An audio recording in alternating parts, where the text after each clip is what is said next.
The accident occurred at the Chernobyl nuclear power plant. One of the power units sustained damages. Measures are being taken to eliminate the effects of the event. Assistance of the affected is provided. The government commission has been created.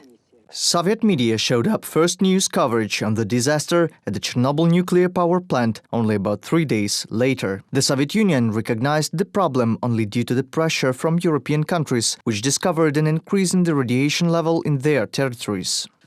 High and modern residential buildings, cutting-edge grocery markets and various specialized sports and cultural facilities. Then the city of Prypiat was called the advanced city, the calling card of socialism. The evacuation of residents started 35 hours after the accident on the 27th of April. Many of the evacuated didn't suspect that they will never return home. We were told that we have to leave for some 2-3 days. The same record has been constantly voiced through the radio. They told us to take only bare essentials. That's how they took us, then dropped off. We were met by the locals in other settlements who accommodated us. They said, like, come to us, come to us. During the evacuation, Evgenia was 10 years old. She recalls that she had spent that summer at her relative's place, and as the fall approached, instead of returning to her home city of Prypiat, she had to find ways to settle in Kiev for longer. The very same apartment buildings, this one and the next. Many of the evacuees received apartments here in the same houses. Therefore, they had much in common all over the neighborhood.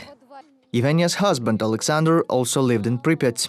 He recalls that his parents had just completed a flat improvement before the disaster forced them to leave. That was a cozy, fine apartment. I had my room, my younger brother had his, and here we had to share one. There were friends, everything was there. There was a tremendous contrast between Kiev and Prypiat. I remember those days vividly, even though I was small. Here everything is alien, everything is non-native. After the accident, the former Prypiat residents were scattered through different cities and countries. Evgenia and Alexander met each other 5 years after the evacuation. Later, they got married and never parted. I took this one on purpose. It's an original one. Several times, the spouses managed to get to Prypiat to cast a fast look over the former dwelling. It was a square here, this is where the sidewalk was. And there are the remains of the flower bed, most likely.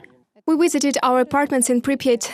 This one on photo looks great, I should say. Thought it's almost empty. But what is happening there now is much worse. For a long time, the liquidators didn't leave the exclusion zone. Engineer Alexei Ananenko was among them. Along with 2 fellow divers, he descended into the floated chambers of the 4th atomic reactor to prevent a possible re-explosion. The episode with the liquidators divers more recently was filmed in the well-known HBO series Chernobyl. The scene was one of the most emotionally intensive of the series. Alexei recalls how they were passing the areas with especially dangerous level of pollution. I knew that it would be wrong to dive right into the water, because the dose has been strong, and we put on the suit. There was such a little white head up there, and here it zipped off. There was no fear then, he says. It was his work and duty. Well, it was my duty, what can I say? That was a common action. Work. I was paid money. They ordered me, I did it.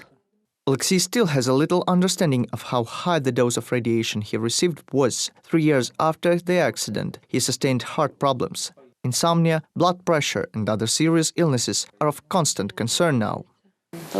This year there was a suspicion of cancer. Even to get tested, one has to pay quite a sum of money. Chernobyl victims need medical care because it's unrealistic if there's no money. In fact, I don't know how to deal with it in this case. In 1986, around the 1st of May, winds have changed their direction and started blowing from Chernobyl to Kiev. Authorities kept silent. Then no one was going to protect people from radiation. On the contrary, they forced everyone to go to the 1st May parade, children and adults. Each enterprise had to send its employees to the demonstration on the central Prypiat street in Kiev, and so my friends attended this demonstration. Many had to. Peace, Labor, May, they carried posters. In Kiev alone, around 120,000 people took to the streets attending the traditional 1st May demonstration. That day, the level of radiation in the capital exceeded hundreds of times the normal level. Soviet authorities officially reported about the disaster at the Chernobyl plant on May 14. The regime's attempts to hide the scale of the tragedy are said to have sped up the collapse of the Soviet Union. Reported by Nick Starkov, Vlada Surkan, UATV News.